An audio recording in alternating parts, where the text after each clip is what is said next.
We welcome you to tonight's speaker series. I'm Reverend Janet Childs from Universal Church of the Master, and I'm so grateful. Reverend Corky Whitaker and I are kind of facilitating this wonderful speaker series, and we have an amazing speaker with us today. She is incredible. Reverend Dr. Eileen Augustine is a healer, a shaman, a transformer, a druid, and an incredible people mover and people joiner. And I'm just using those words specifically because one of the things that happens a lot of times is we get known for what we do. And, and Dr. Eileen has done so much since she's moved from the West Coast to the East Coast with people in the streets, on the ground, in her community. And I want to offer to each of you, you do the very same thing. You do the very same thing. And we're going to light our candle today. Do you see our candle? This is kind of like a sunrise or a moonrise, and we are day 2 into our full moon cycle. And as we light this candle, we are going to light it for the revelation. We are who we've been waiting for, and we have been training for this moment. We have been training for this time, because indeed, that's what Reverend Dr. Eileen is going to talk about and going to discuss. We've been training for this. We've been preparing for this. And so how can we build our toolbox, and how can we create our reality so that we're being the best self and the best light? And I'm just going to offer, as we light this light, I'm just going to sing you a little song. Who knows what's going to come out? As we light this light, may it fill your heart. As we light this light, may we shine it to the world, and may we sing and may we dance on the edge of our life. As we light this light, gentle light, strong light, healing light is coming our way. And I just invite you to take a nice deep breath. We invite our ancestors to come here, and we invite your whole beingness to be here as we journey together. We are what we've been waiting for. We have been training for this moment. Thank you, Reverend Eileen. Well, thank you, Reverend Janet, our beautiful First Lady. And yes, we have been training. It's, in some ways, it's odd that we should be surprised, because this is what we've been moving. It'd be like going to the Olympics, training for it, and you arrive there. What are we doing here? Oh my gosh, what are we? It's. Have you ever had one of those dreams where, you wake up, or, you're in a class and you weren't prepared for the test? Or, I used to have dreams of where I was suddenly on a stage, but I never learned the part. We all have those moments. And in a way, because we walk multiple worlds.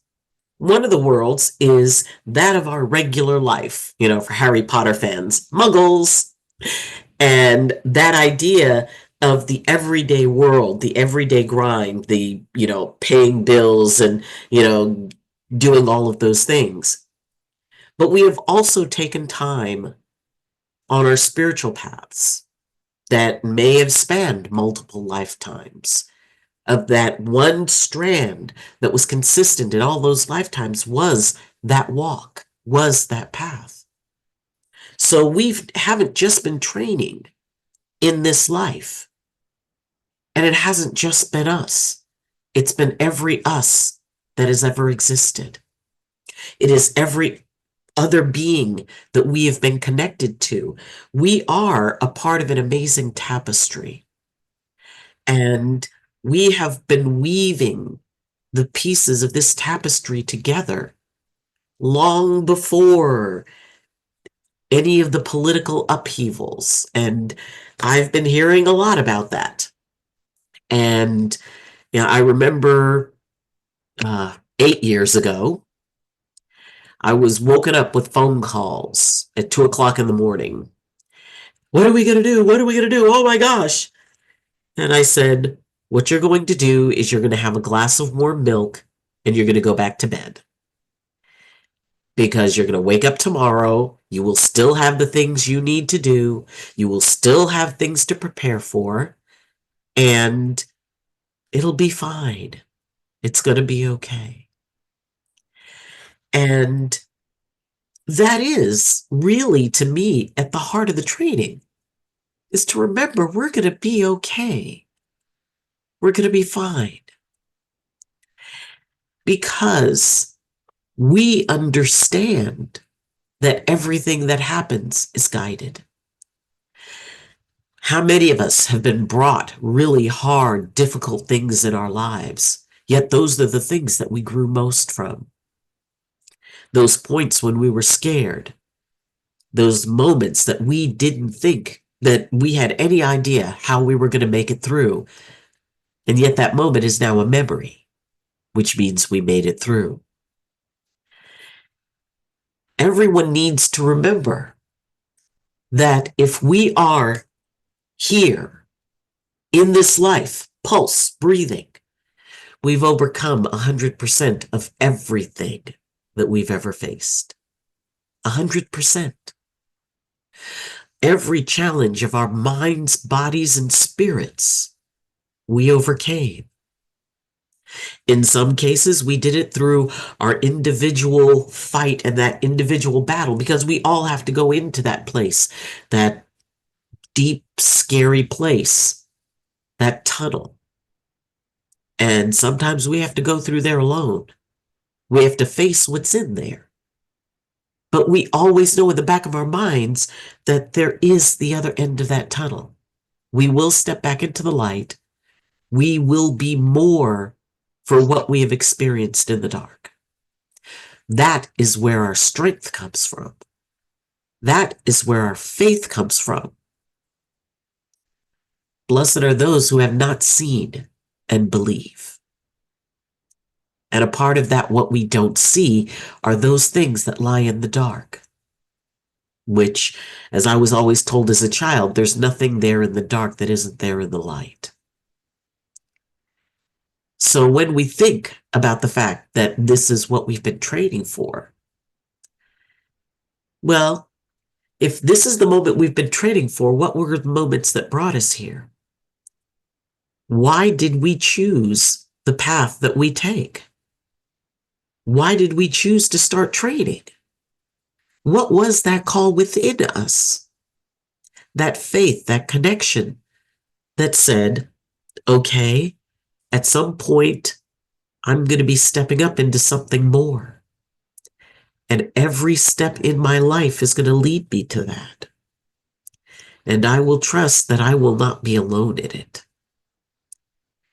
And that's what we sign on for as ministers, as reverends, as healers, as spiritual beings, as those who see a bigger picture to the world that maybe most people don't. Because it's in that small picture that they find fear. I mean, of course, fear is an important survival instinct. Everything has light and shadow. The shadow side of fear is that terror that takes away our ability to choose. But the light side of fear, that is also called discernment.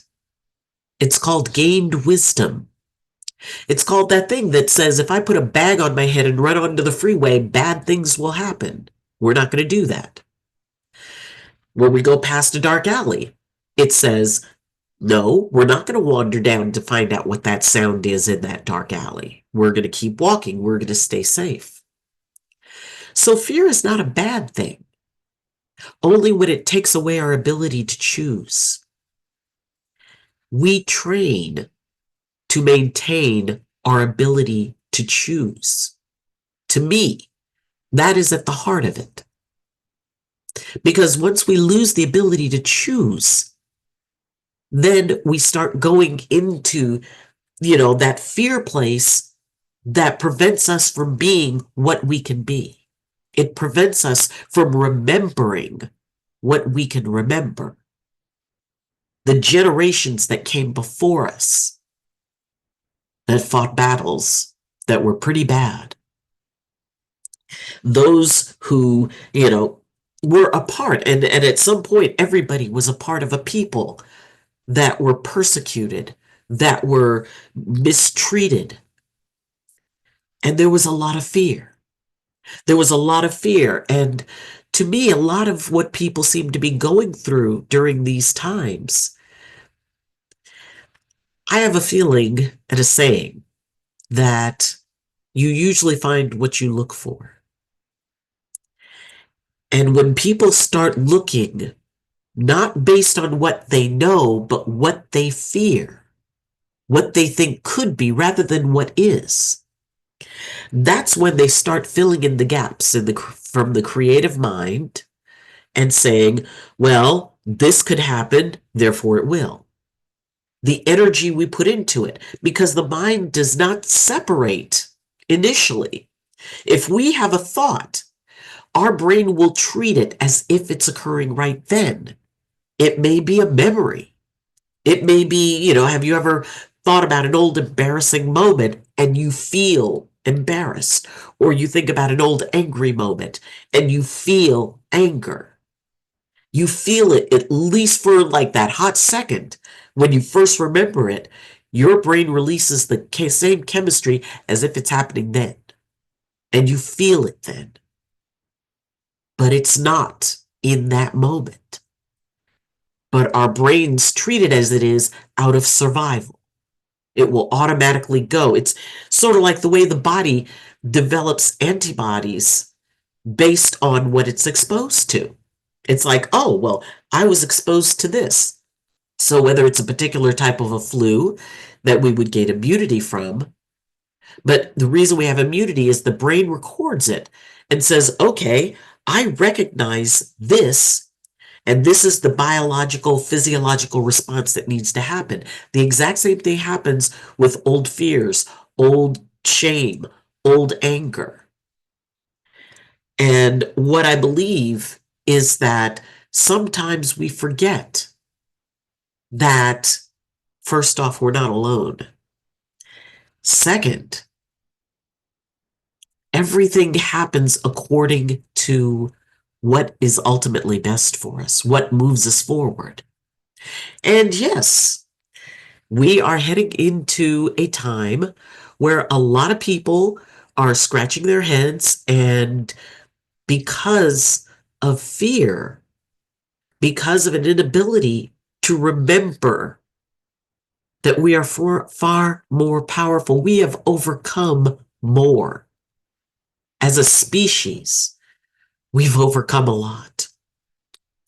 And every time we may have come out of it going, wow, okay, that was the thing. We never want that to happen again. But everything repeats. Because as we learn, as we grow, as we evolve, we see things, we peel back those layers of, in some cases, fear, that darkness, that thing that we are afraid because we can't see it. Blessed are those who have not seen yet believe. Those who think, well, obviously there's no one in charge of the universe if something like this happens. And all of the bad things that, oh, well, this is going to happen, and this is going to happen, and this is going to happen. And we go into that primitive brain. Because when we think about, oh, well, this particular group are going to be persecuted, what it does is it activates a collective memory. Because all of our history, each one of us as an individual carry, because we are a part of this collective consciousness. The collective consciousness remembers every inhumane and horrible time of humanity. That is recorded in the big brain of the collective consciousness. And as a brain works, it takes the thought and it creates the biochemical reaction, the equivalent of a biochemical reaction, but this is a reaction that is more psychospiritual. It is the collective consciousness that is remembering the injustice of the past and overlaying it onto the present, even though that present has not played out, even though that present ultimately has an infinite number of possibilities as to how it could go. And there is a definite polarity. It seems there are very few of us that are kind of like, okay, well, let's see how things go. It's either really upset or really happy. And yes, Staten Island, shall we say, the majority of people here were very happy. And I'm like, okay, cool, not a problem. Because ultimately, no matter how things ended up, in my heart, I knew we're going to be okay. We're going to be fine. We will go through this and learn things. There's a lot we're learning now. And as we look at from that higher self, from the collective consciousness, if we can be able to detach ourselves from that emotional piece, bring in that left brain logic side. The left brain logic side deals with what is. Right brain deals with what could be. And often it will go with what could be based on what was. Our prayers, our clearing practices, our meditations, all of Janet's beautiful songs that talked about this amazing light that we carry within us, that reminded us. We had, I was thinking of our wonderful Virginia the other day. What was it she always said? You are the light of the world. And that is not, she wasn't just saying it for right then. That was something. And the reason she repeated it was she wanted us to remember that. Because it's easy to forget that we are the light of the world. And it is in the darkness that light shines brightest. And it is in that darkness that we find the real meaning behind all of the training, all of the words. It is that point where the rubber meets the road. Do we truly walk our talk, or do we talk our walk? Do we speak from our heart and say what it is that is our truth? Or does what we say at the pulpit stay at the pulpit? And that is something that I have spoken with a lot of folks who are having a very difficult time not wanting to say mean things, petty things, insulting things to, well, and this is, this person is this and that person is that, and da da da da da da, and forgetting everybody is a divine being having a human experience. Everyone. We do not choose who is worthy. That's not our job. because our Creator decided that everyone was worthy. And it doesn't matter what path they take. Maybe it's their job to be a teacher, to teach us and reflect those things that we know we need to act against. And at the same time, to know that one of the greatest traps in fighting someone is that sometimes we lose track and become that ourselves. It is very easy to become what we fight because we get so focused in on it that we begin to resonate with it. We begin to get locked in and we actually create a harmonic. When we give way more power energetically, these are all people. These are human beings who all have their own light and their own shadow. Does that mean that we sit back and do nothing? No. We pray. And we believe in that prayer because it is our job to help other people believe in that prayer as well. We meditate. The old saying that prayer is when we express the desire for something, and meditation is when we get the answer. We've been training in all of these things. And yes, it is hard. It is very difficult to be disappointed, especially when you believe that, oh my gosh, we're on this path. We always have been and always will be, because there will always be the balance of light and shadow, but it's not a static balance. If you look at the yin yang, it curves. There are points where each one becomes the larger and then the smaller. So that means, and as a druid, it is about balance. It is about that idea that everything is the two sides of the same coin. That sometimes hard things happen because it is what's best for us. Because we grow through it. We become wise through it. We gain more wisdom from the things that we have to really confront than we do from the things that happen easily.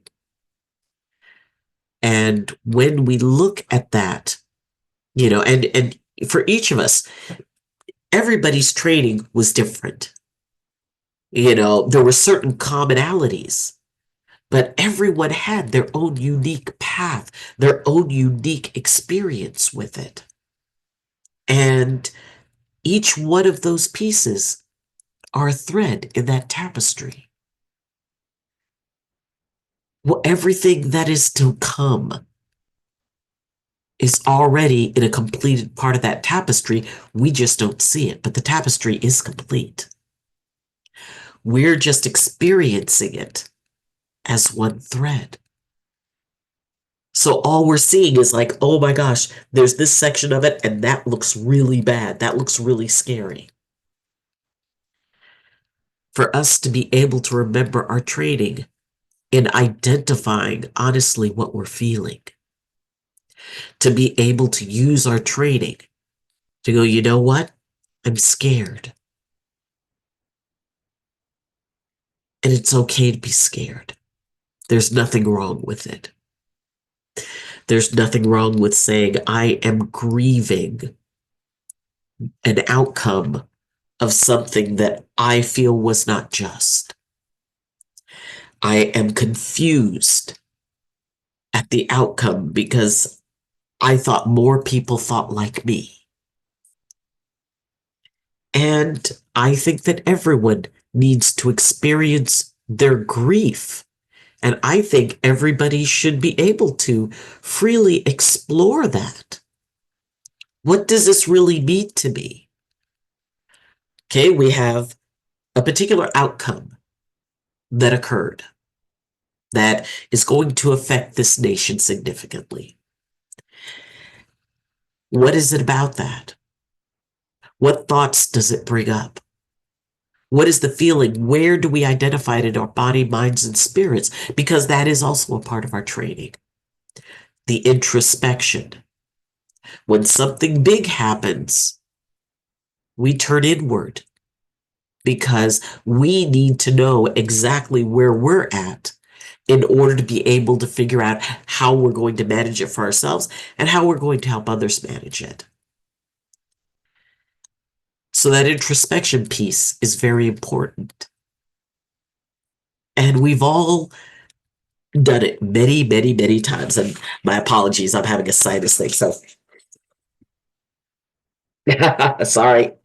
Absolutely, honey. Let your body express what it's going through with the changing of the seasons. Oh, yes, changing of the seasons, and, it is I'm experiencing a physiological response to a change in my environment because, I had a different environment.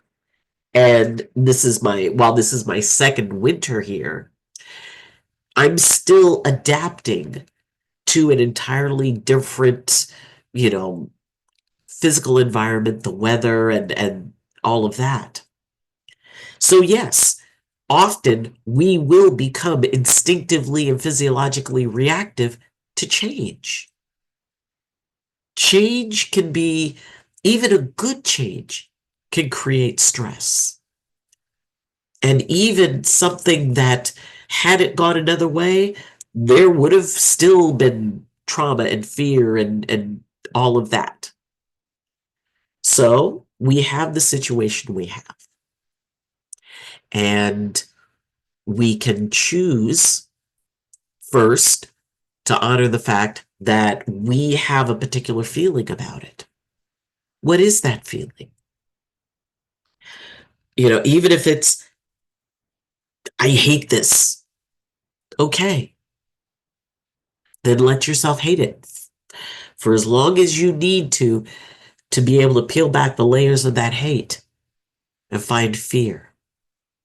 Because a lot of times when you peel back anger, you find fear. When you peel back hate, when you peel back, frustration, you find fear. Because in many cases, we don't want to acknowledge that we're scared. Well, how many times has somebody said, well, I'm not scared, I'm angry. Okay. Because a lot of times we connect fear with weakness. We don't want to be weak, especially when we feel like we're in a situation that's out of control. And our minds start saying, oh no, we have to be strong. We have to be very strong right now.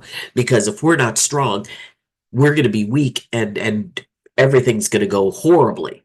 We're going to have a horrible, horrible time. Or not. Again, we often find what we look for.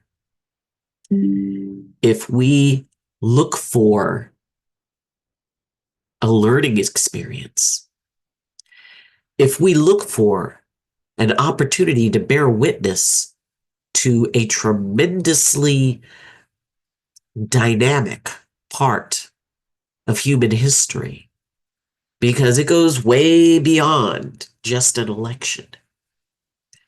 We are witnessing a phenomena of human reactions. And we will continue to bear witness to this.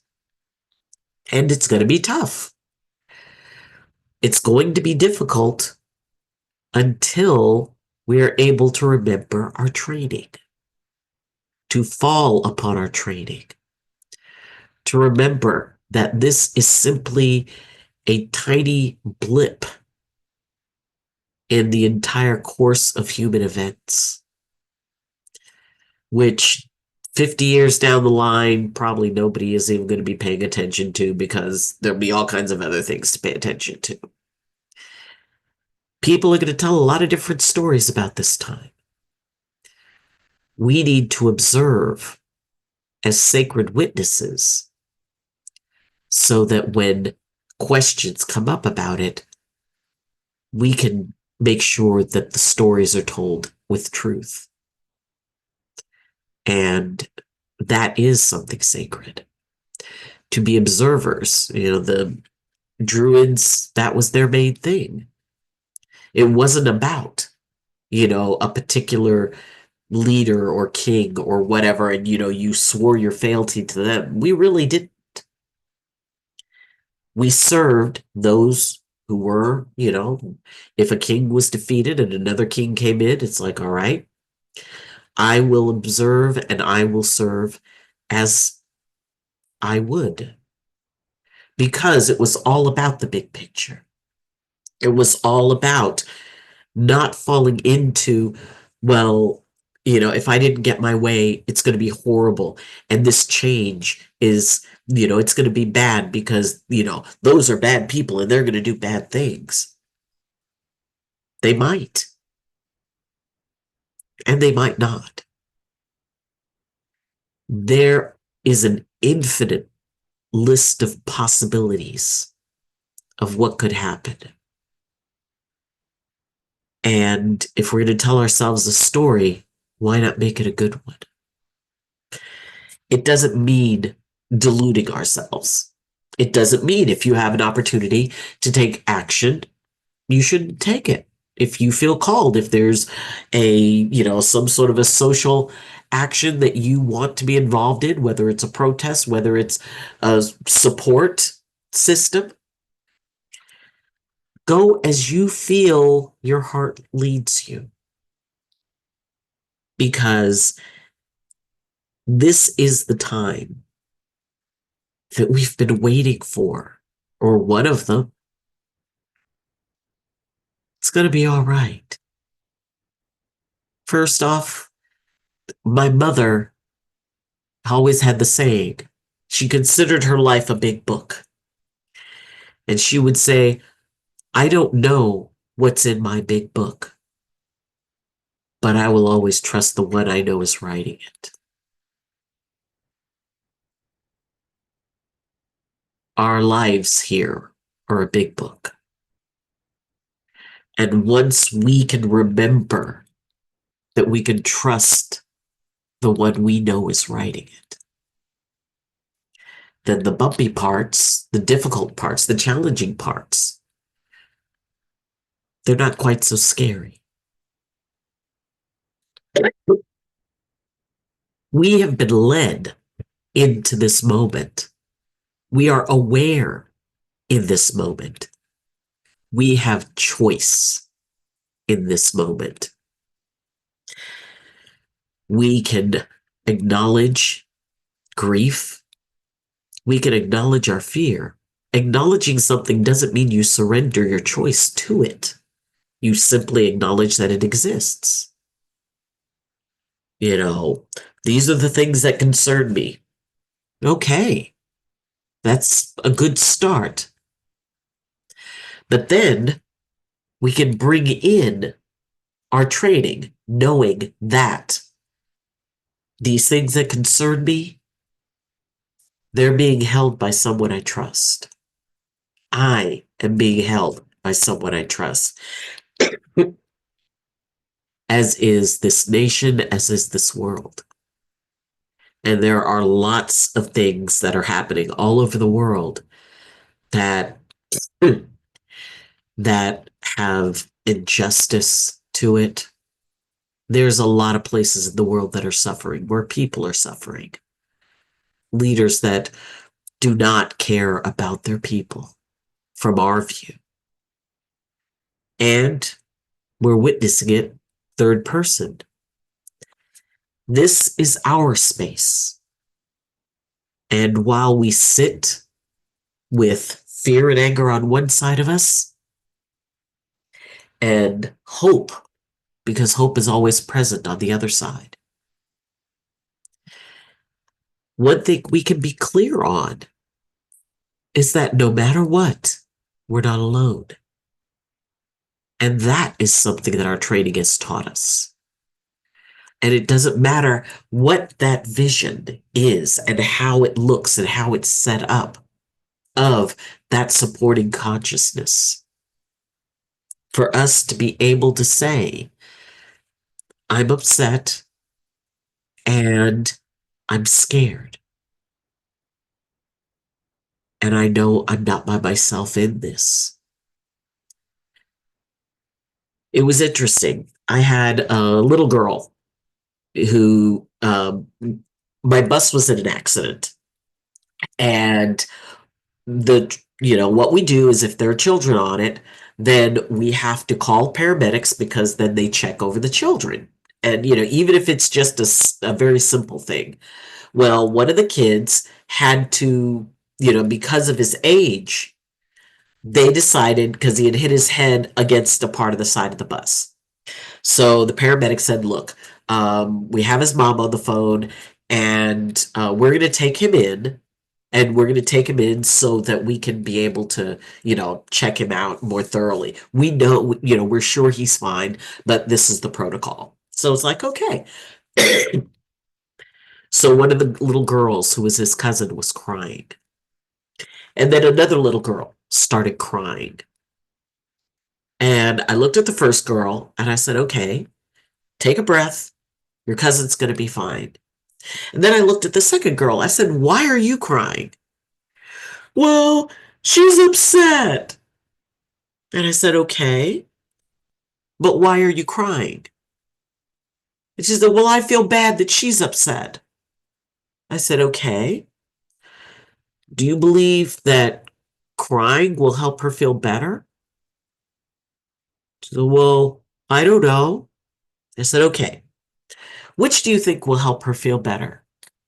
If you're just as upset as she is, and you guys kind of make each other more upset, or if you look at her and say, I know this is scary, but we're here and I know everything will be okay.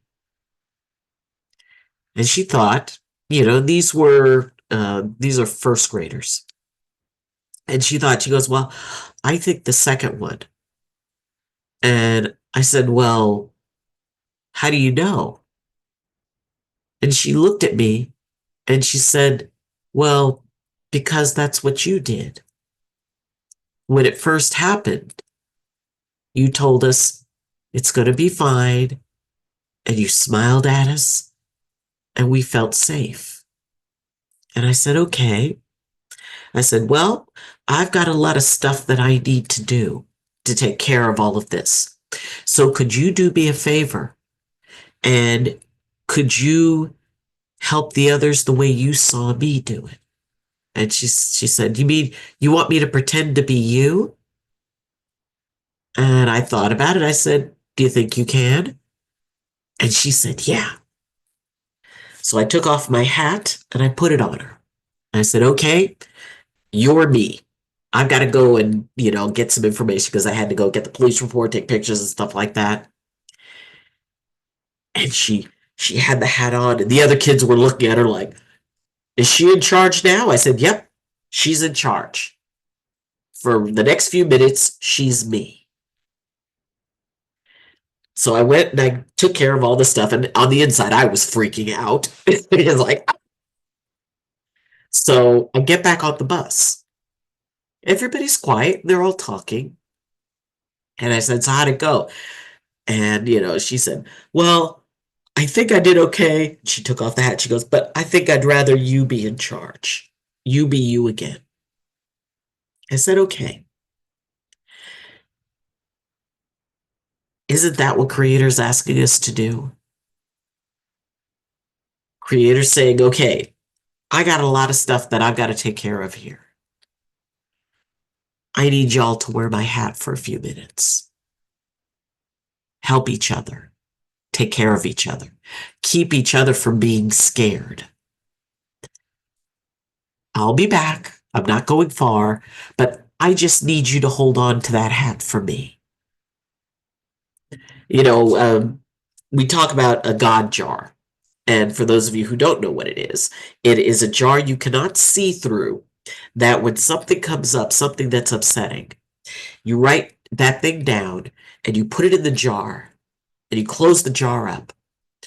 And when you put something in the God jar, that means you're giving it to God. You're saying, you know what? I am not responsible for this anymore. I'm putting it in here. I'm closing it up. I'm giving it to God, and I'm not going to carry this. And I'm going to trust that God's got this. Well, I believe that Creator has a jar for each one of us. And Creator may write down something. It's like, okay, I need you to take this for me.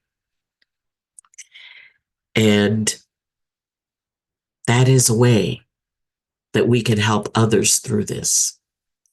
I mean, and yes, we get scared because we all have an inner child that's that kid on the bus when everything is, it's like, oh my God, somebody's crying. I'm going to cry. I'm going to be just as upset. Or do we take a breath, acknowledge, okay, this is a very stressful situation, but I can do this. I've been trained to do this. I've been trained to not give up my choice. And that is what I wanted that little girl to understand, that she had a choice. She could either add to the energy or she could shift it. And by teaching her that she could choose to shift that, because, you know, we all grow up, we all have those moments when we want to fall apart, but you know you've got to hold it together for someone else. Anybody ever deal with that? Where all you wanted to do was go and freak out, but you had people who were counting on you because they were going to freak out. It's like, okay, all right, we've got this, no problem. Everybody calm down, chill out. This isn't that big of a deal. We've got this. And yeah, sometimes it is a little bit of fake it till you make it. When we're dealing with that part of ourselves that is inside going, ah, we and we have to tell that part of ourselves, like, okay, you in there, calm down. I've got to help others right now. We need to be more. We need to be above it. We need to be in choice because it's through that that we remind others that they have a choice. They can fear the unknown, but at some point, everything's going to be known. At some point, we will be looking back on what will probably be 4 very interesting years, but they're going to come to an end.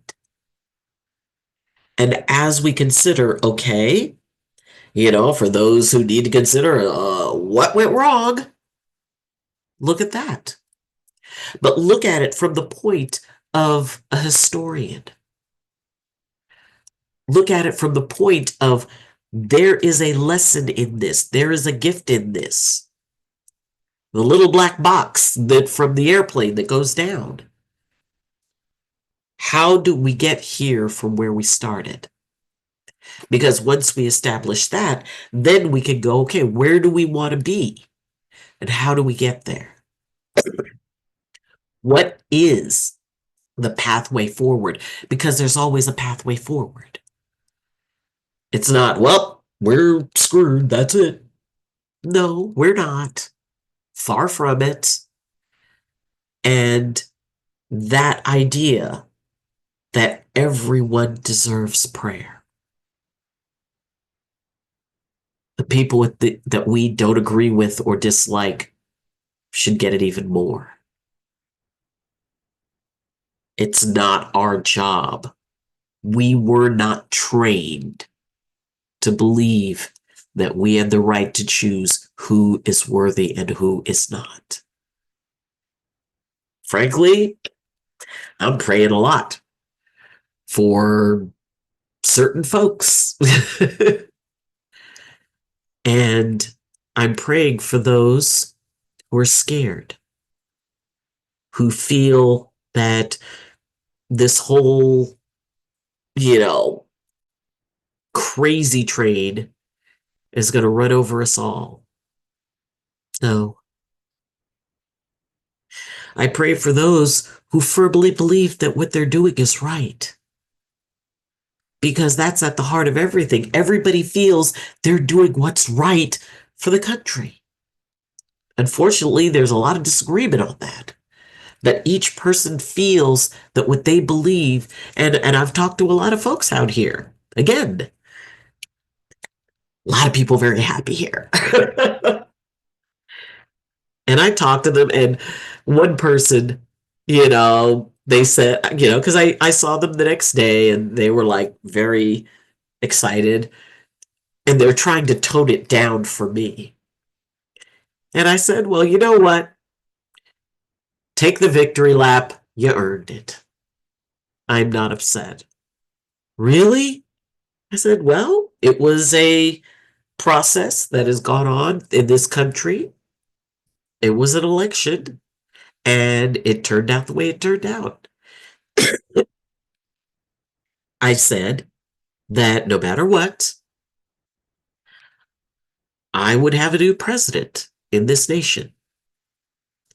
And whether or not it went with my vote, it doesn't matter because this is something that there's a lot of countries that wish that they had.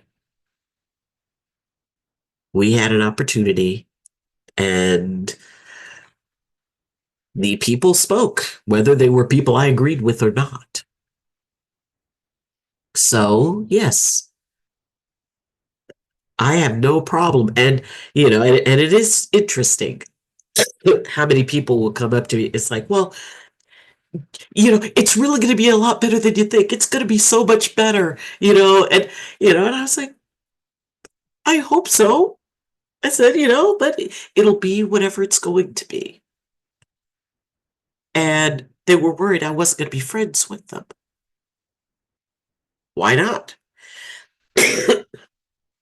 Well, you know, it really is sweet how everybody is just so sensitive around me. And it's like, well, I said, look, if it had gone the other way, would you have stopped being friends with me? No. I said, so,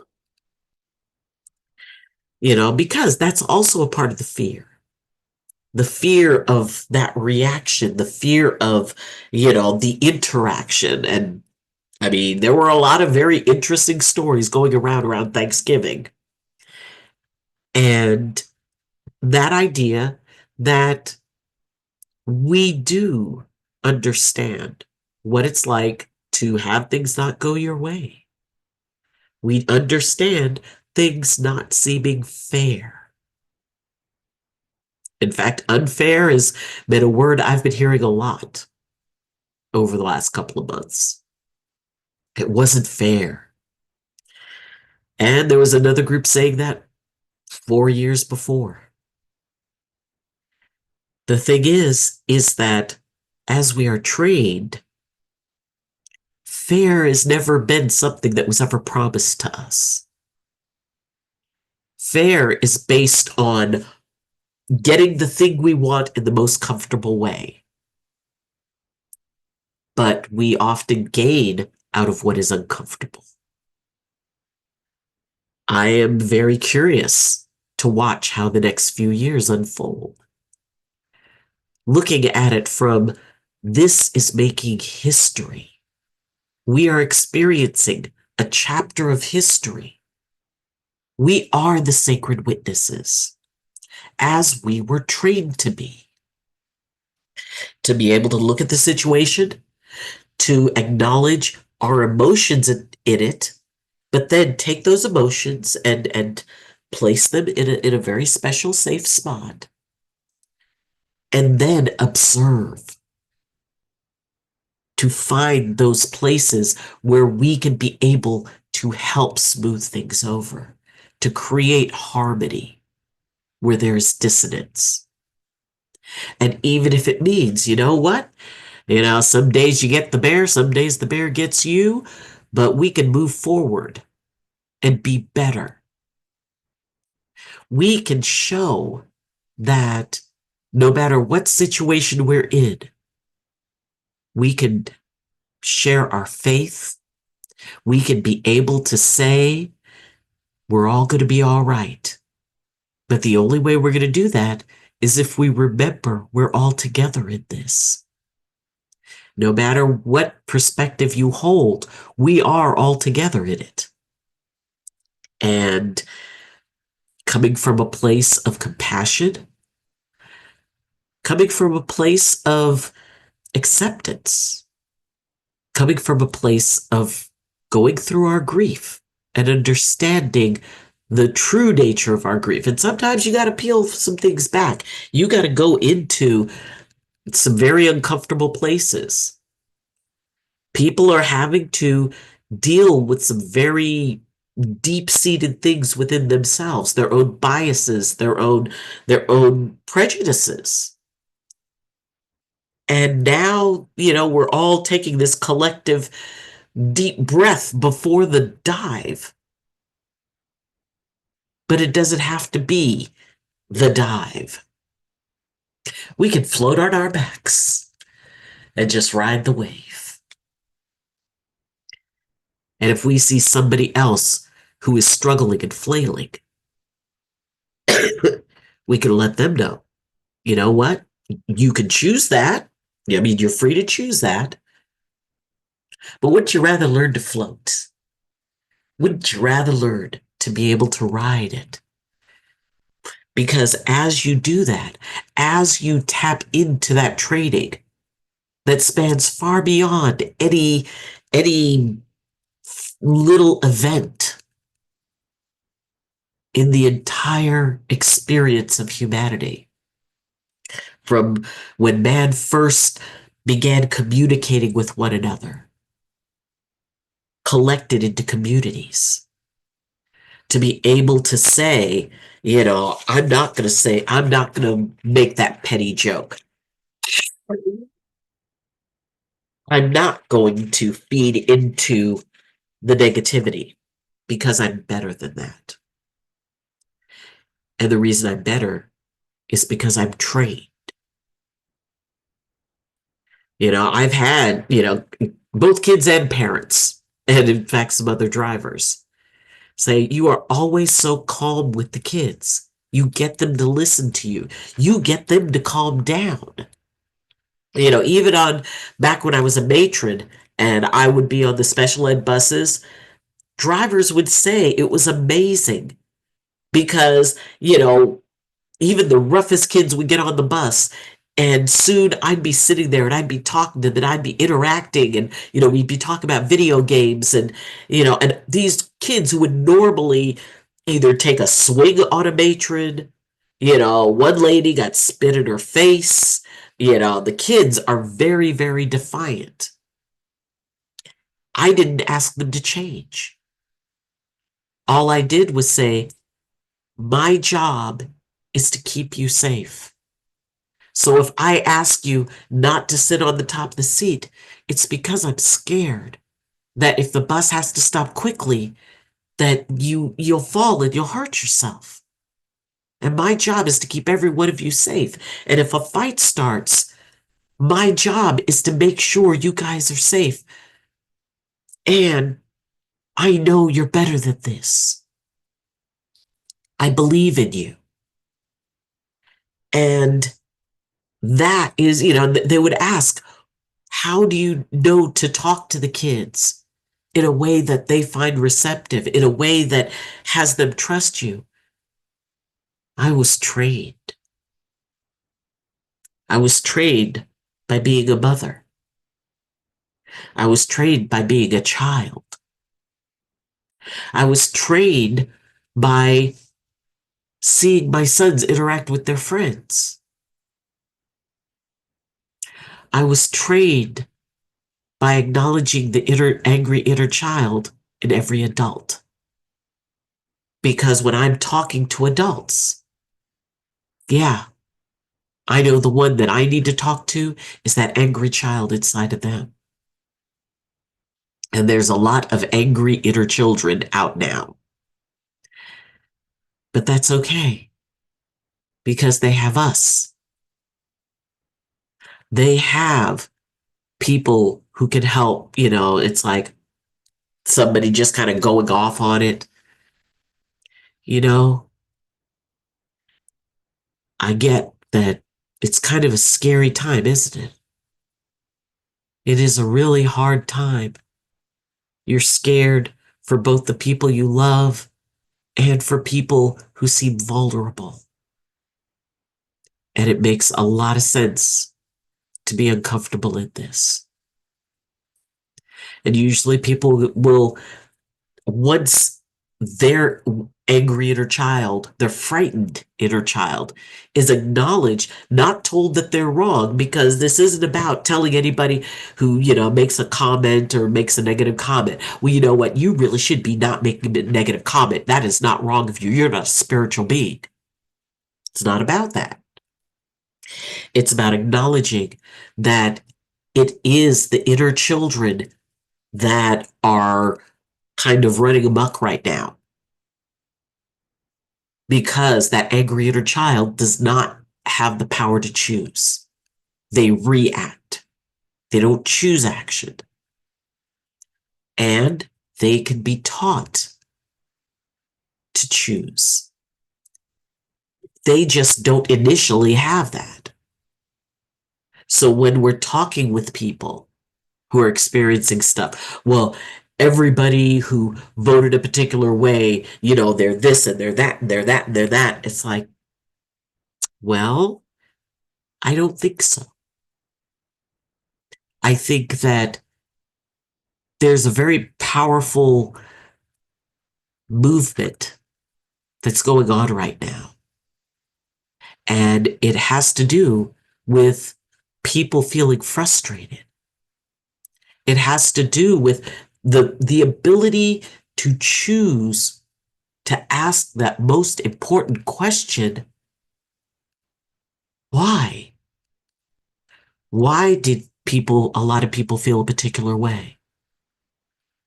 It wasn't about the outcome as much as everything that led up to it. Again, looking at that black box, studying the wreckage. How did we get here?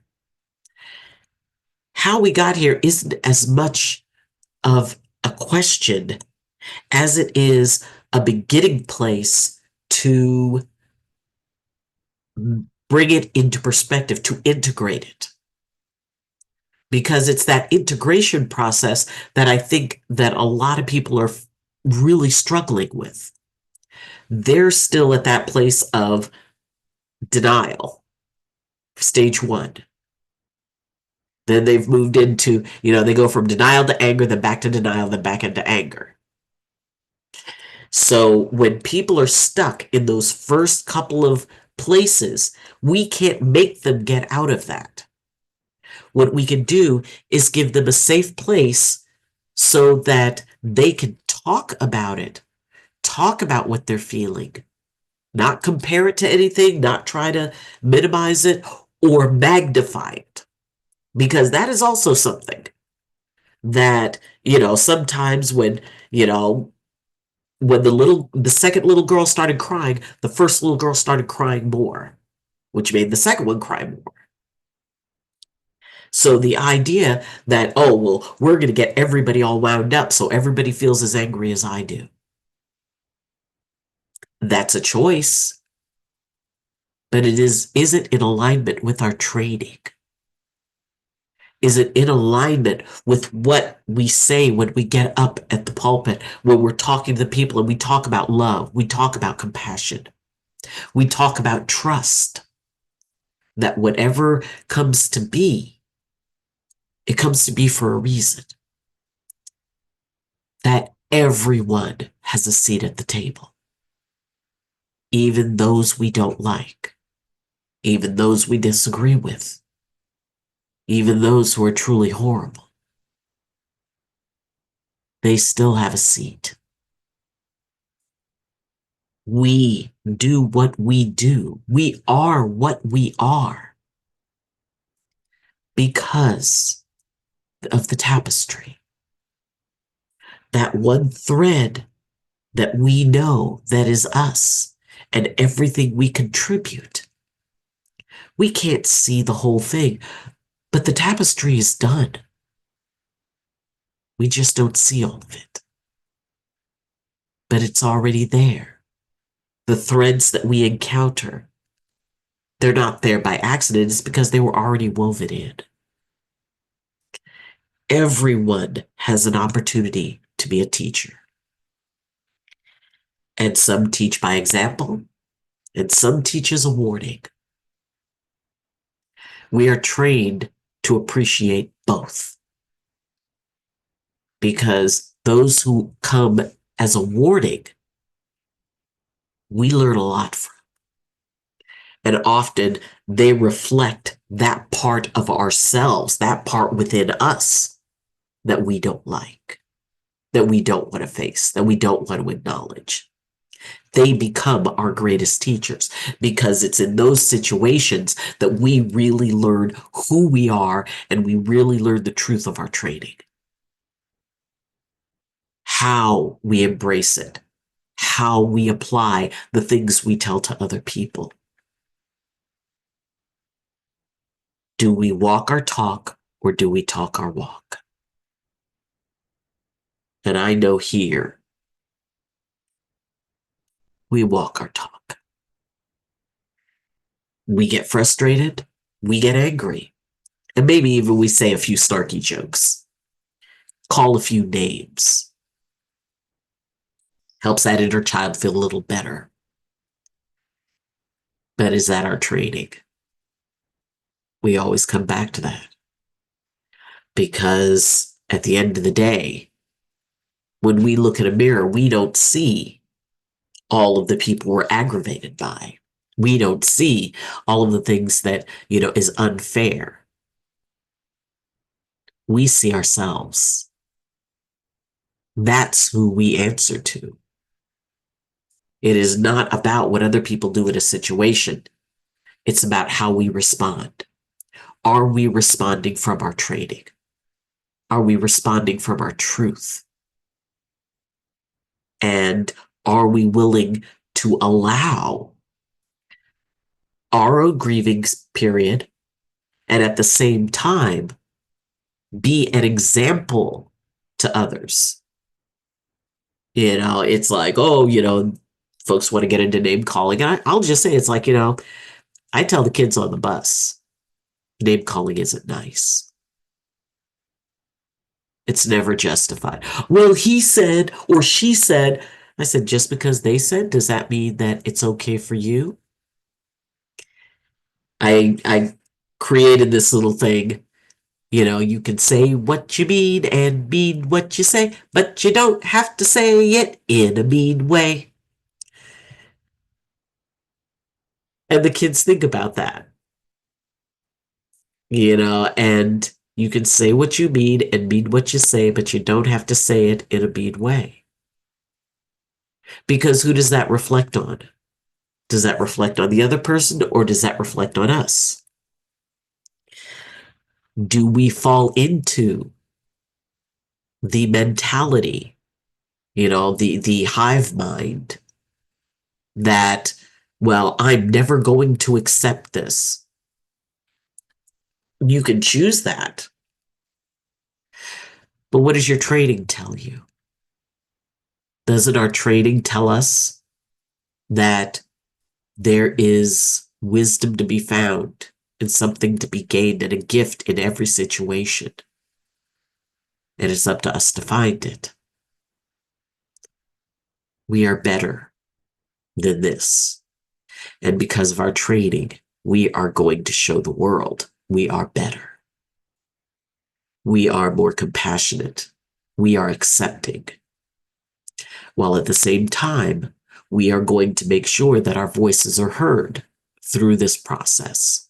We are going to make sure that we take action if action is something that, we feel we want to do. We will support those politicians who are, working to maintain balance, to support and to protect. We are not going to feed into, well, let's just create as much chaos as possible, because We saw what happened when that happens. Nobody wins. And ultimately, it makes it a little harder to look into that mirror.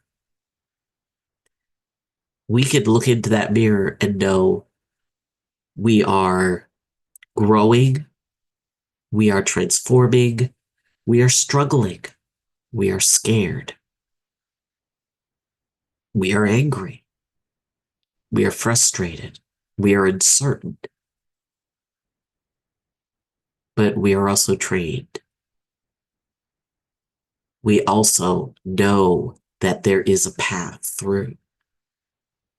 We know that grief is not where we get stuck. Grief is the path out of the pain by acknowledging it and by teaching others how to acknowledge it and not surrender who we are. Those who want to aggravate us. And another thing I tell the kids, look, if these other kids are trying to set you off, well, they say this and they say that. I said they're only saying it because there's one thing they want more than anything else. That is to turn you into someone like them. If you let them do that, they win. Stay true to who you are. You know that what they're saying isn't true, right? Yeah. Then it shouldn't matter what they're saying. But if you let them use words to turn you into someone like them,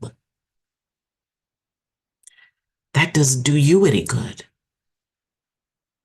That's not who you are. You're better than that.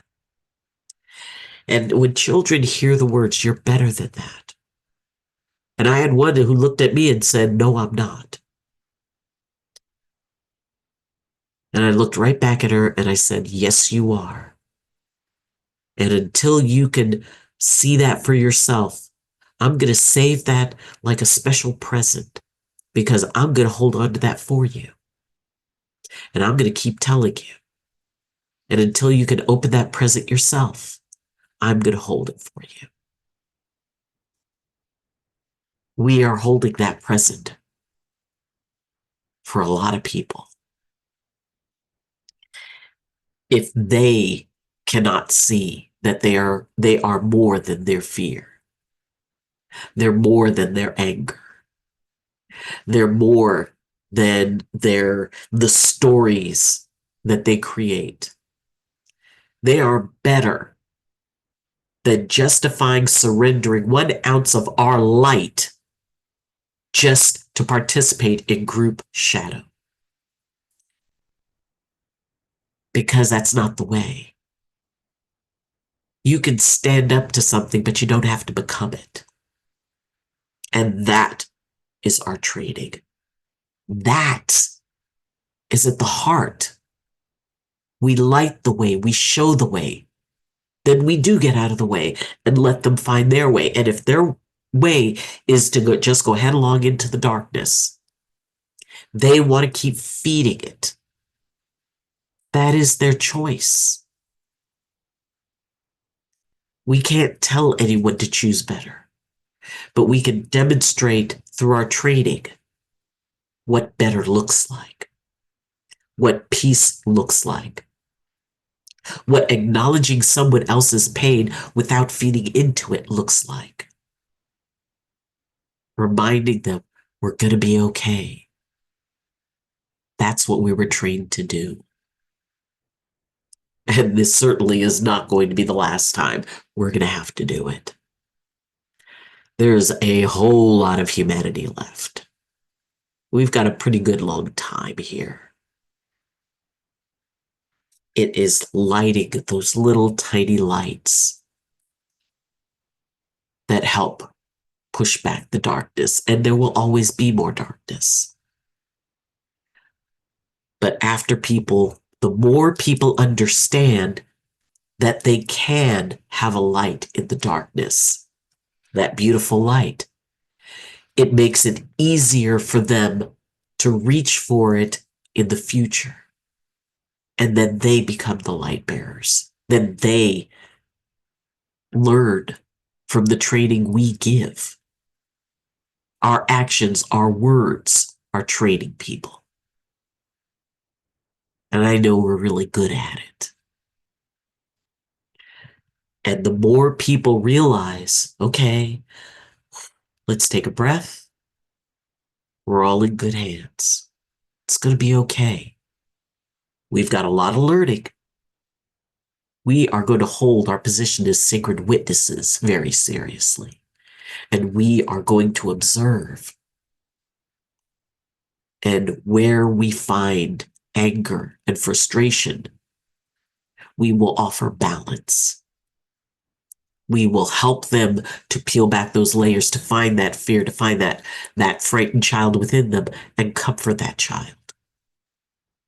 Because we've got a lot of work to do, and many hands make light work. We're going to be fine. Why? Because this is the moment that we've been training for. And frankly, I'm feeling pretty good about getting off the bench.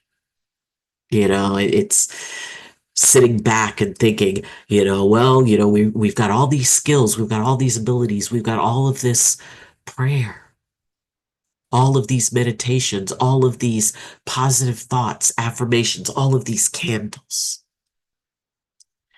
There is so much that we can offer now that normally people wouldn't even be listening to. People want that.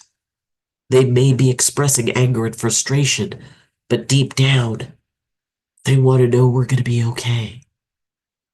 And they want someone who can look them in the face and say, yes, we're going to be all right. We're going to do it together. And guess what? Even some of those other folks, we need to listen to them. We need to sit down and we need to have conversations. We need to go, okay, what is it that you're looking for? What is it that you're hoping? How can we create an ability that we can all march together? Because we all want the same thing. Show us your idea. Share it with us. When people feel safe to express something that maybe somebody is going to be upset by, you know what? We could set aside all the stuff that doesn't serve us. The anger. It doesn't serve us. But the other side of anger is determination. We can shift the anger to determination that we are going to merge together as a nation, in spite of everything. Fear becomes discernment, wisdom. And we can share that wisdom with one another by sharing perspectives. There are no bad guys in this. It's not good versus, evil. It is a chapter in a very, very, very long book that's being written by someone we trust. Our job is to just be ourselves, to count on our training, to trust in our training, to trust that the things that we say are actually true. When we need support, when we're feeling, not totally settled, to reach out to our community. To say, hey, if you got a minute, because, I'm really feeling kind of overwhelmed here, which I think if you break it down, a lot of people are just feeling overwhelmed. And they don't know. Yeah, let's have a conversation about feeling overwhelmed. We don't need to, oh, well, I should be better than this. I should be this. I should be that. You are. You are better. We all have our less than better moments. You are everything you need to be. because you've been learning to be who you are and deal with everything you're dealing with and embrace everything you're embracing and affect so many people and raise consciousness and raise the vibration that we're all still in it together, that we are one. We are connected as a species, and there's almost nothing we can't do when we work together. And even when people have differing opinions, differing points of views, that's what makes the tapestry beautiful. Everyone has a seat. Everyone has a destiny and a part of the big picture that they're working on. It comes down to, what do I want to give the world today? Exactly what you were trained to. Love, faith, acceptance, balance, transformation, compassion, a willingness to both listen and share. A childlike view that we're all going to be okay. Understanding that this is another opportunity for us to learn more. Because it's when we're stressed out that we realize, oh, okay, here's that part that I need to work on a little bit more. You are everything you need to be to help. To either choose to add to, compassion and transformation and to unite, or everybody has the power to create separation, to create divide. And we can justify to ourselves which direction we go. Because ultimately, all of it serves Creator. There is nothing that is outside of Creator's notice. And when we're having our particularly human moments, that's noticed too, but lovingly. That's when we hear that voice that says, I understand you're upset, and it's going to be all right. It's going to be okay. I'm here. I've got all of this down. Just trust me. I'm only asking you to trust me a little bit, and all will be revealed to you. But this is important, and I need you to just trust me. Can we give Creator that trust? And that's a question that everybody has to answer for themselves.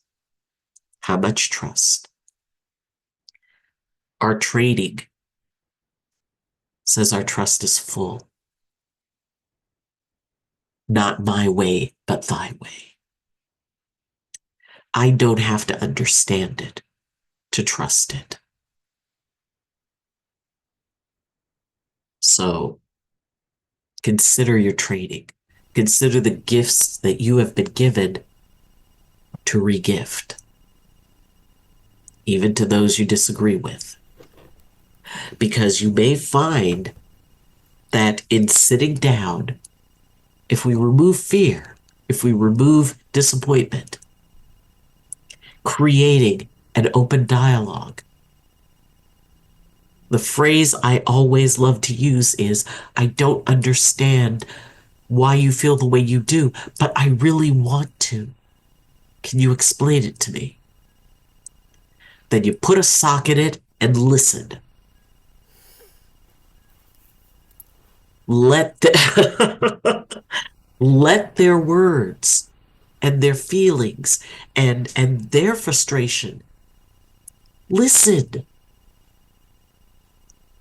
Through that process, we find common ground. Through that process, we demonstrate a higher consciousness. And through that process, we honor both our training and our trainers. Thank you. Thank you. Beautiful, beautiful. Reverend Dr. Eileen. And I blow my nose. Blow your nose, my friend. Blow your nose. So, what there were some powerful, powerful concepts that were brought forth today as a beautiful reminder, um, of building our toolbox by truly going back to the basics, right? Going back to the basics of human compassion, human understanding, and I would really like to underline what you said, the human validation of our own grief, of Yeah, our own hurting little child, of our own fears, of our own anger and frustration, which comes from helplessness, yeah, right? And so there is such power in being able to create the safe environment to invite the conversation. yeah. And I mean, I know, Dr. Eileen, that you did that with your coworkers because when you first came in, they were Yes, probably a little bit curious about this woman from California. And yes, yes. It's like, well, she's from California, she right. says good morning to everybody. Like, Exactly. I'm from California, it's a law. Right. So, well, does anybody have any questions, comments, concerns, contributions? Yes, let's hear it all. And you give your voice a rest there, Dr. Eileen. Any awarenesses that this activated in you?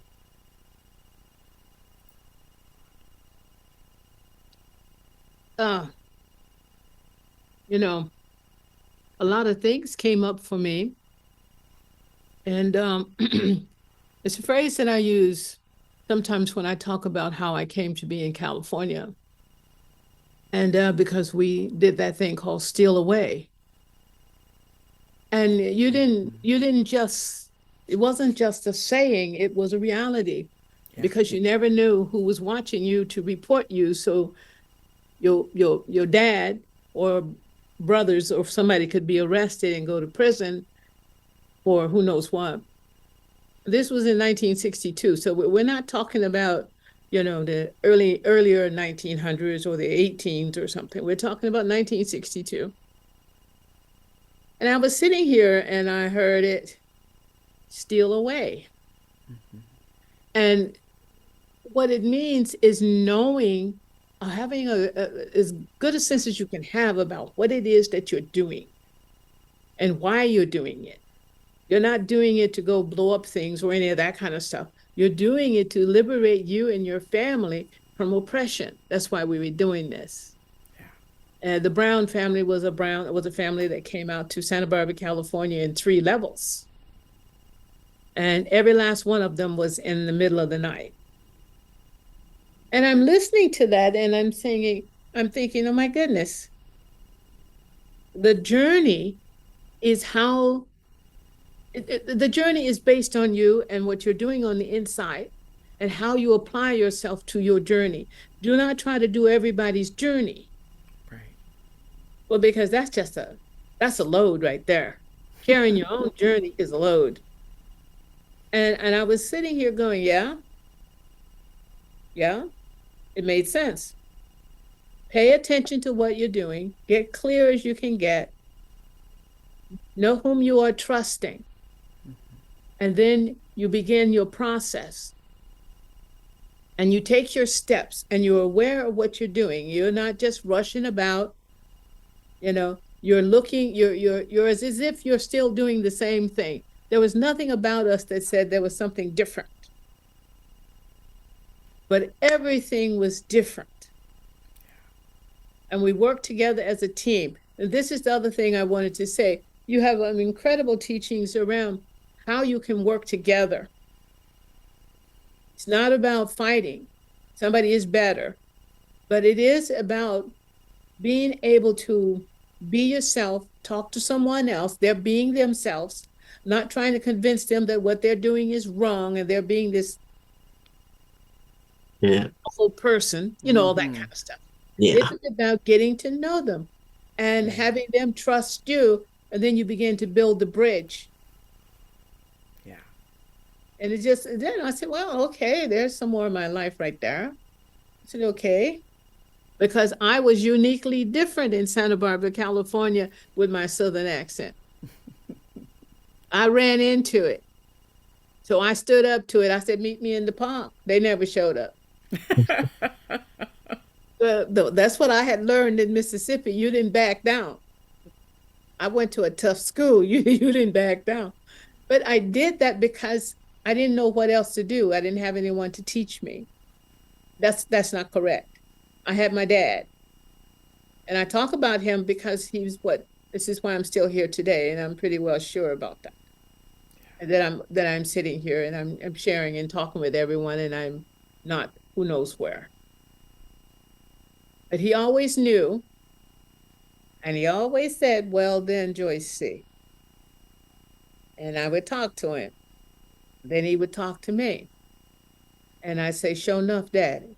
He said, yeah, Joyce C, sure enough. And the next day I'd go to school and I'd do my daddy's wisdom. It worked. It worked. So you gave this wisdom. I'm sitting here thinking, well, that girl we must be really related. I'm gonna have to check into this for sure. Because this was like, the wisdom was just coming out. And so I just want to thank you for sharing, not proselytizing. Right. You know, that's a tricky word. I don't know who thought of that. But that you just simply put it in basics. Don't ever change that.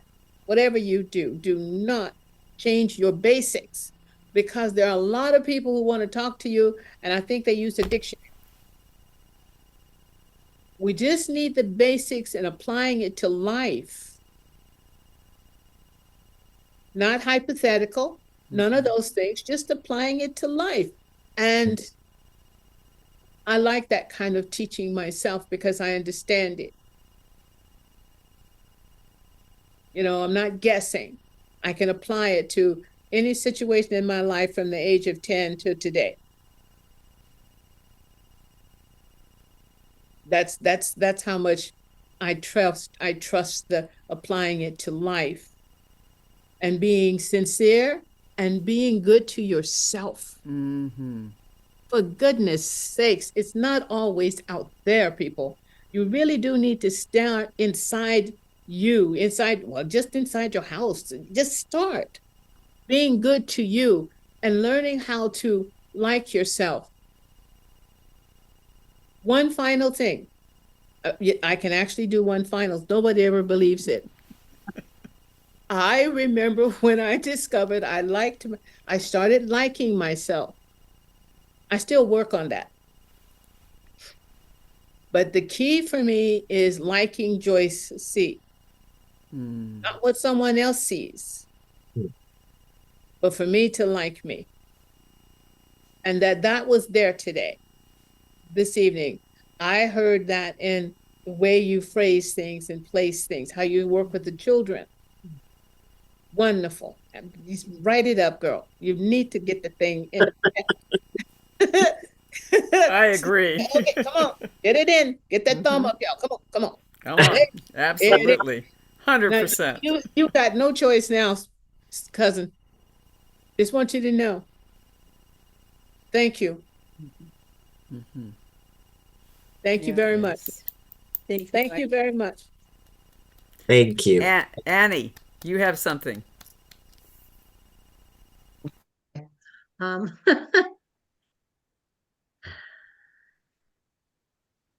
been a long and interesting journey for a while. Still going on it, still sailing. But so where my challenges come in and remembering to reach for my toolbox is when I see people, because I'm out there in the world of social media, and the things that people will say, and it's like, this is somebody who I just saw a most beautiful, loving post from the other day, and right now they're spewing hate. And the learning to protect the empath in me, Uh-huh. because as an Mhm. empath, sometimes that stuff absorbs through the skin, and I have to stop and I have to change it around. And, when I moved here to Oregon, Joyce speaks of learning to like yourself. Um, I had to learn not just to like myself, but to love myself. And when I came here and I went through the situation that I've been going through, here I am, moved from a place that I lived for 44 years, people that I've known who would easily say to me, do you need something? I'm right there. I'm coming to your house. That it happened right here. And people like, I joined the choir and people are like, I want to cook for you. Let me take you to your appointments. Let me, help you with, different things. And I turned to somebody one day and I said, you are also beautiful and also kind. You know, you don't even really know me. And they say, this is what we see in you. This is what we feel from you. This is what we know who you really are. And we want to reflect it back to you because that's what you give. So when I see some of these, it was amazing and very touching, and I'm so thankful for it, and recognizing that I do, deserve this and this appreciation, and so when I see somebody that I love very much, saying things, and sometimes I use the word spewing, um, saying things that that just really rub me the wrong way, I have to take a moment and envision them and the energy that we share. And I don't get engaged in those kinds of talks that people, when they're spewing hate and they're saying things like this, I don't get engaged in it. I stop and I say a prayer for it. And, because the thing that I want to say to them without pointing a finger is, you're saying how angry you are at these things that you see happening, and then and how people are saying, we wish this upon you because you are this or you believe that, and then you're turning around in the same way and saying, well, I wish this upon you. Yeah. Do you truly wish harm on somebody else? Do you truly wish harm on somebody else? I think one of the biggest lessons that I learned as a child was, there was a kid that used to live across the street from me, and he used to shoot BB guns and things. And one day he hit me right next to my eye and with a BB gun. And I said, I wish he was dead. A few weeks later, he ran away from home, jumped over a fence, and fell into a pool and drowned. Uh-huh. Wow. Can you imagine? I had to spend a long time Yeah. learning that I didn't create it, but I reflected that same anger and that same stuff back. And so now in today's world, that's the big lessons that I've learned, is not to get in that. So even when I'm having a not so good day, and the last couple of weeks have not been so great, I lost my cat, I've had all kinds of things happening, and I'm questioning what's going on, why is this happening, what's going on, how do I um how do I get through this? Because I know, no matter what, and that's the one thing I keep saying, no matter what, Creator, I know you've got my back. Creator, I know you're here. And some of that is your words, Eileen, reflecting back to me in some of my more vulnerable times. And I may not always turn my feelings around, but I do an effort to push out that kind of an energy anyway, to try to put some light into the darker situation. It's not always easy because that tool isn't always readily available to me. And I know that I'm segueing all over the place, but it's just, it's a lot. It's a lot. And there's so much. And, like, I was a little bit afraid about today's procedure I went through, Yeah. because they're looking to make sure that I'm I don't have anything else wrong with me, so that I can have an appendectomy in February. So it's well, here's one more thing, here's one more thing, here's one more thing. And then turning around and saying, but Creator, I know you have my back. But all you beautiful friends all my new friends, all my friends that I've known for many, many, many years, I know that you love me, even though I've been feeling like I'm a burden on other people lately. And I don't want to be that burden. I want to be the strong one because that's what I'm used to being. So this has been a real huge, huge transition, not just moving to Oregon, but just everything that's happened in my life since then. And there's been days that I go, would all this be happening if I was still living in San Jose? And the answer is, of course it would be. But it's just that, people that I know are a little bit closer, but it's all there. The love is there. That's the point I think I'm trying to get to. The love is there.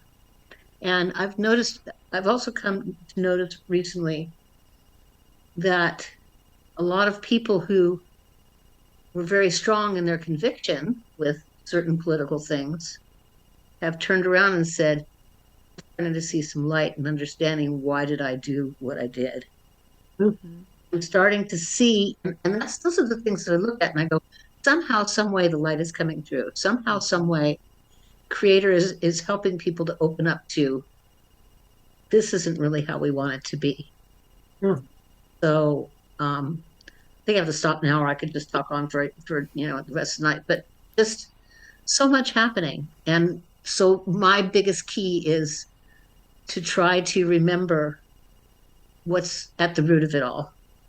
Right. Yeah. That's the love and the light, and to I sometimes cry for some of those people that get into the spewing moments, and I'm unlike Dr. Eileen. I can't always find the words to say back to them. So I just say, Creator, help me to send them light. And that's the only way that I know how to. Perfect. Hmm. But it's your beingness and your honesty. I would just offer your honesty about that actually gives me the freedom, if I'm having a struggle, to then be open to you, because you don't have it all buttoned up. You don't all have it all understood, right? And so that makes me trust you more. As a human being on the street, I mean, I'm going to trust you more. I'm going to trust your energy because you don't pretend to have it all One together. of the things, yeah, thank you, Janet. Thank Yeah. you. One of the things that Dottie says to me, I said, why are people so amazingly open towards me? And whatever she said, because you look at people in the eye and you smile. I That's go right. into a grocery store, I see a stranger, I look at them and I smile, or I say good morning. That's all it takes. It's so simple. And yet, listen, they say simple but not easy. So thank Yeah. you. Thank you for that, Janet. That helps. Yeah. Thank you. Yeah. Yeah. And I think the power of that is when we are truly ourselves and we let that particular light shine that we are, Yeah. people will resonate with it. People will respond to it, and it creates safety. It just goes back to what you said, Eileen, so beautifully. It's like if we can create safety for ourselves to feel our grief, to own our feelings, and to listen to the child within who may need comforting and support, then I'm going to be able to do that in the Yeah. external world. I'm going to be able to bring that unconditional love. And I know I've struggled a lot over the years with guilt, feeling guilty about not doing enough or guilty about doing too much or whatever. And so I think for me, I'm discovering that guilt is a symptom for me that tells me I've got to stop. And as you said, put a sock in it and listen to my inner parts. Yeah. That I have to get my counsel together. I have to get my inner parts together so that we can have a dialogue and we can support each other and we can hear each other's opinions, although they may be very different. Yeah. And I love the saying. I mean, I think I made it up, but I don't think I did. I think I ripped it off from somebody that says acceptance does not mean agreement. I don't have to agree with you to accept you. Yeah, I do not exactly. have to agree with you to accept you. Exactly. And that acceptance will bathe us all in a cloud of compassion. Yeah. And it's through that acceptance that it becomes, I disagree with you about this, but it also allows us to find the things we do agree on. Right. It opens that doorway and it makes it so that everybody is safe to Yes. be able to step through it and have a Yeah. seat at the table. Yeah. And how many people do we know haven't felt like they had a seat at the table? Yeah, exactly. I mean, a lot of the frustration and anger and all of that, and a lot of it, the rebellion and the defiance was, I'm not being heard, I'm being judged, and now that my side won, I'm going to be punished. Or I have to, you know, it's like, no, no, no, you don't. You don't. Yeah. You know, we can all sit down and figure out those things that we do agree on. But, it's about starting with that part of ourselves. In the airplane, you put on your mask first. Yeah. Yeah. And perhaps I know for me, it's like if I don't know what to do, let me default to kindness. Yeah, Let me default to kindness. If I'm not sure what to do or not sure how to respond, let me come from that place. yeah. Treat others the way we would want to be treated. How would I want to be approached? How would I want to be acknowledged? And, it's like, okay, I can do that. Yeah. It was so funny after 9/11, and I was in a march, kind of a peace march because, of course, everybody hadn't been invaded and, Mhm. everything was, turned into such chaos. And, you know, uh, the song Rising from the Ashes was born after nine Yeah, 11. Rising from the ashes, we're building a new way. Angels rising from the ashes, loving each other in a new way. yeah, And it's we are the hope, we are the healing, we are the unity, and we are the peace. yeah, And so we were chanting that. Had Sheila Everett and several people, from CCL and UCM were on that march. And this police officer came up and he said, I needed to hear those words. yeah. And so we stopped and we turned to him and we surrounded him and we Oh, sang it to him. yeah. And that is what we were trained to do. Yeah, We were not trained to sow divisiveness. right. We were trained to create harmony, to create resonance, and to honor our own sense of self and thus teaching other people to honor theirs. Absolutely. And I love what Jan said. I can agree with you on this, but not on that. But that does not mean I don't accept you. Exactly. Beautifully said, Jan. Beautifully said. Absolutely. Yeah. That's my Jan sister right there. And so, my friends, I want to invite each and every one of you to, you know, claim the right to receive that loving support as we are giving it to the world. It creates that infinity of giving and receiving. So allow yourself to receive the kind word, the smiling face. Take it into your body, take it into your heart. Surround your spirit with it. And if you're not trusting two-leggeds too much, go to four-leggeds or go to nature, where we can get that. Yeah. And remind yourself, we're going to be all right. That's right. Going to be fine. We're gonna be alright. We're gonna be fine. We're gonna be living our dream. We're gonna be alright. We're gonna be fine. We are going to be living our dream. And yeah. So Corky was online, and I don't know. I don't know thought what happened. Yeah, I thought she had something to share. And Patty, did you I have did something to too. share? Patty, do you have something to Just share? something, Dr. Eileen. I want to thank you for that incredible talk. It was so full of wisdom and compassion and intelligence, and I really appreciate it. And it really gave support to um, how the phase that I'm going into, and that it's already been said. But for me, this is an opportunity for me to dig deeper into my spiritual self. Yeah. Just really dig deep to my spiritual self, and that and not get distracted by anything else other than this is an important time in my life, because how do I want to say it? I'm not quite sure how to put words to it, because it's more of a feeling, but the truth is that I can turn in and find the light and connect with my soul, which is connecting to divine on a deeper level. And that is so important to me for right now.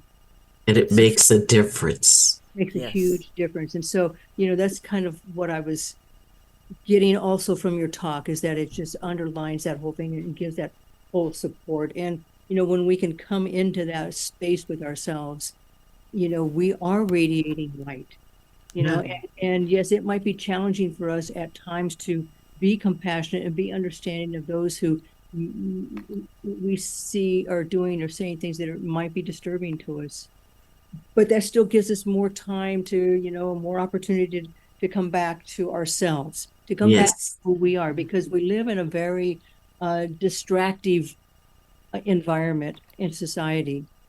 There's so many distractions out there, and so much input, and so much of it is really not relevant as to who we are as divine beings. Yeah, yeah. So I just really thank you for this talk. It's been incredible, and really, really very supportive. And I'm repeating myself, but full of wisdom. So thank you. We need more. Thank you for being here. Thank you for the work you're doing. Yeah. And it is that individual work. It is like, well, if I'm not out doing something, I need to be out doing something. It's like, no, you could be in doing something, because it is still creating an effect. It is still impacting the collective conscious. And as we settle those fears within us, it creates a ripple effect that creates calm, Yeah. just by being. So, I'm so happy for you being able to, explore all these new things and old things and all that stuff that you have, that you're brushing off and accessing. So that's wonderful. Thank you. Yeah, absolutely. And my heart is going out to Corky, because I don't know how if she was having problems. So I'm just going to. Did her internet go out? I don't know. That's a good question. But what all we can do for and with each other is to hold that energy line, hold that tapestry Yeah. that you were talking about, Eileen, and create that environment. So That was the thing. Yeah, I wanted to hear what you had to say, but yeah. then it could be something as simple as I need to go help Dottie with something. But This that's is true. Right, Absolutely. um, So I'm Or a just gonna signal say, can be a tricky thing. yes. So I'll just say, can you come back? I want to say this. I feel so blessed with those that chose to attend tonight, and I feel it's magnificent for those that are going to watch it later. But I feel like this is a family reunion, and Yeah. It is. Amen. I miss y'all so much. Great. You know, We miss you too, honey. yeah. Yeah, absolutely. Yeah. And, I you gotta know, say, Annie, you look tonight, you look more like your old self than you have recently. Mm-hmm. yeah, I would agree. Yeah, you do. Mm-hmm. There's that light, that Annie Yeah, light yeah. that's Mm-hmm. infusing. Back. Yeah, Mm-hmm. Well, it's the love that you're surrounded with that you know, feel it. And I want, and you know, when I wasn't even sure I was going to show up tonight because, you know, but I've been up since 3:30 this morning. And Oh, been through a bit. But as soon as I saw who was here, I'm like, no, I've got to stay. Eating my energy all night. So thank you, Jan. Appreciate it. absolutely. yeah, that must have been quirky that I saw somebody leaving Yeah, the banner up yeah. And there. I just sent her a text, but I don't know if she's able to come back. But, you know, please join us because we're going to be having a discussion next month. So I'm going to invite a few people to kind of create an open discussion and forum on how we can use these tools more specifically, right? So how we can fine tune our toolbox. Because one of the things that often happens is that someone might have a really quick tool. And I'll just give you an example. I had forgotten about this, but it was brought up to me today. And that's box breathing. Are you all familiar with box breathing? Yeah. So it's very simple, and that's why I like it. Many breathing techniques are complicated and have you count into and out for, but box breathing is something where you inhale for 4, and then you hold it for 4, and then you exhale for 4, and then you rest for 4. Ah, So it's 4, 4, 4, 4. Very easy to remember, and what it does is it can ground you into the present moment really quickly. Just by doing inhale for 4, rest for 4, exhale for 4, and then rest for 4. And so I think some of those little tools and techniques. So I would invite you all to come next month and let us all explore some of the tools that we can share in our toolbox. Because Eileen, you have beautifully opened up the forum, you know, and kind of provided what I call like a candy store, right? There's all these wonderful, beautiful concepts, and just taking the example of how you worked with that young girl, you know, that was crying. It's like holding the energy, but also holding the energy for yourself, saying, you know what? I can't do this all myself. I have other things to do with the police. yeah. And so, you know, just that gratitude and that sharing of tools that we have found to work. And so thank you for opening up our new year. Thank you for opening up our new expression for how we can be for and with each other. And just it is my honor as the speakers, you know, series share to say, remember to donate to UCM. That's kind of my job at Dottie's too. Remember to donate. Hey, And, you know, because all of us can bring great energy in whatever way that donation means to you. And I hope we spread the word about tonight. yeah. And I hope that we get the word out. And be gentle with yourselves, my friends. As we are in these challenging times, remember this moment that we've had together.